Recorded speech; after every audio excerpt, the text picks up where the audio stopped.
တနစ်ဆိုင် internship ပါတဲ့ diploma program တွေကိုအနောက်နိုင်ငံတွေမှာတက်တက်မလားစင်ကာပူမှာပဲတက်မလားဆိုပြီးစဉ်းစားနေတဲ့လူငယ်တွေအတွက်စင်ကာပူရဲ့အားသာချက်တွေကိုအမကပြောပြပေးသွားမှာပဲဖြစ်ပါတယ်။နံပါတ်1အချက်အနေနဲ့မြန်မာနိုင်ငံနဲ့စင်ကာပူနိုင်ငံကအလွန်နှိစက်တဲ့နိုင်ငံပဲဖြစ်ပါတယ်။မြန်မာနိုင်ငံကနေစင်ကာပူကိုသွားမယ်ဆိုရင်လင်းရင်ချိန်3နာရီပဲကြာမှာဖြစ်ပြီးတော့အနောက်နိုင်ငံတွေကိုသွားမယ်ဆိုရင်12နာရီနဲ့15နာရီလောက်ကြာမြင့်မှာဖြစ်ပါတယ်။မိသားစုရလည်းစင်ကာပူကိုလွယ်လွယ်ကူကူလာလဲလို့ရပြီးကိုကလည်းမြန်မာနိုင်ငံကိုပြန်မယ်ဆိုရင်လွယ်လွယ်ကူကူပြန်သွားလို့ရမှာဖြစ်ပါတယ်နော်။မြန်မာနိုင်ငံနဲ့စင်ကာပူနိုင်ငံရဲ့အချိန်ကလည်းနည်းနည်းပဲကွာတာဖြစ်လို့ဆက်သွယ်ရပိုပြီးလွယ်ကူစေပါတယ်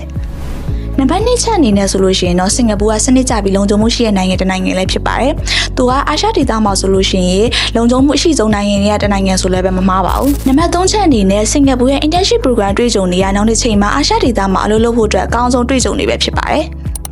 နံပါတ်4အချက်အနေနဲ့စင်ကာပူနိုင်ငံရဲ့ကျောင်းစိတ်ကအနောက်နိုင်ငံတွေနဲ့ရှိရင်40%ကနေ60%ထိတက်တာပါတယ်။တစ်ပတ်ကို16နာရီလုံးလုပ်ခွင့်လည်းရှိရမလို့ဒါကနေထိုင်စိတ်ကိုတိုင်းတာတစ်ခုထိထိန်းချုပ်ပေးနိုင်ပါတယ်။နံပါတ်5အချက်အနေနဲ့စင်ကာပူနိုင်ငံကလူသားအင်အားလိုအပ်တဲ့နိုင်ငံဖြစ်တာမို့လို့ job opportunity ပိုများပါတယ်။ internship စင်တဲ့ကုမ္ပဏီတွေကနေပြီးတော့တော်တဲ့ကျောင်းသားကျောင်းသူတွေကို full time ဆက်ခတ်မှုစီစဉ်တာမျိုးတွေရှိတတ်ပါတယ်။အနောက်နိုင်ငံတွေမှာက student visa ကနေ work visa ပြောင်းဖို့ပိုခက်ပါတယ်။6ချက်မြောက်အနေနဲ့ကတော့မြန်မာတိုင်ဝမ်စင်ကာပူနိုင်ငံမှာဆိုရင်မြန်မာလူမျိုးတွေအများကြီးရှိတယ်ဒါကြောင့်မလို့မြန်မာစားတောက်ဆိုင်မြန်မာဈေးနဲ့မြန်မာဖုန်းကြီးကျောင်းတွေရှိတဲ့အတွက်ကြောင့်မို့ home sit ကိုလည်းတက်တာစီရဲပြီးတော့တယောက်နဲ့တယောက်ကအပြန်အလှန် supporting လည်းရှိကြတယ်ပေါ့နော်နောက်ဆုံးအချက်အနေနဲ့ကတော့နိုင်ငံတကာအတိမတ်ပြုလက်မှတ်ဒီစင်ကာပူကပေးတဲ့ diploma လက်မှတ်ကဆိုရင်အာရှနိုင်ငံတွေဒါမကပဲနဲ့ကမ္ဘာတဝန်းလုံးမှာရှိတဲ့